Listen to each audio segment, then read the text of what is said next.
মুহূর্তের সবথেকে বড় খবর, ফের আতঙ্কে অমরপুর বামপুর এলাকার বাসিন্দারা। গতকাল রাতে ভারী বৃষ্টিপাতের ফলে অমরপুর বামপুর এলাকা অর্থাৎ অমরপুর থেকে তেলিয়ামুড়া যাওয়ার মূল সড়কে জলে প্লাবিত হয়ে পড়ে।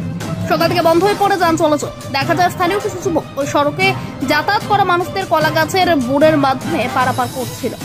পাশাপাশি ওই এলাকায় কৃষকদের কৃষি জমিতে জল প্লাবিত হয়ে পড়ে বলে জানা।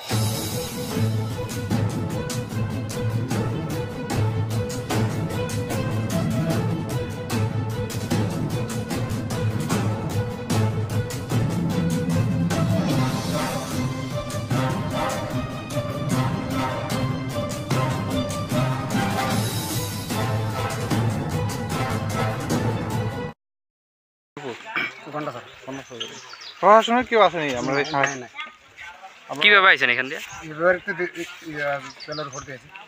কোনখান থেকে আইছেন কইছেন? আগে একটা আছে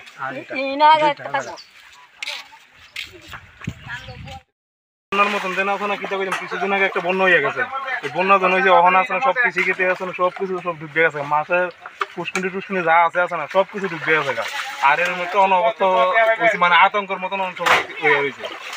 এই আতঙ্কের ভিতরে এখন মানুষের কীভাবে চলবো, কীভাবে খাইবো আছে না, সরকার চিন্তা করবো কীভাবে চলবো, কীভাবে খাইবো। এই প্রশাসনের লোক আইছে নাকি? প্রশাসন এখন আমার জানার মতন তো আমি দেখছি না, প্রশাসন কেউ আইসে না আইসে এটা তো আমরা কইতে পারতাম না। এখন আমরা এখানে আছে না, মানুষ মানে আইতে চাইতে বছর ঘোরাও নাই, যে তোলা পানি আপনার লেফট আছে, নিচ আছে, নৌকার একটা ব্যবস্থা নেই সাইডে।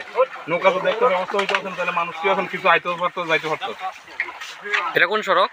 এটা হচ্ছে বামপুর বাজার। সড়কটা কই যায়? সড়ক এটা হচ্ছে তেলিয়ামুড়া, মানে অমরপুর টু তেলিয়ামুড়া।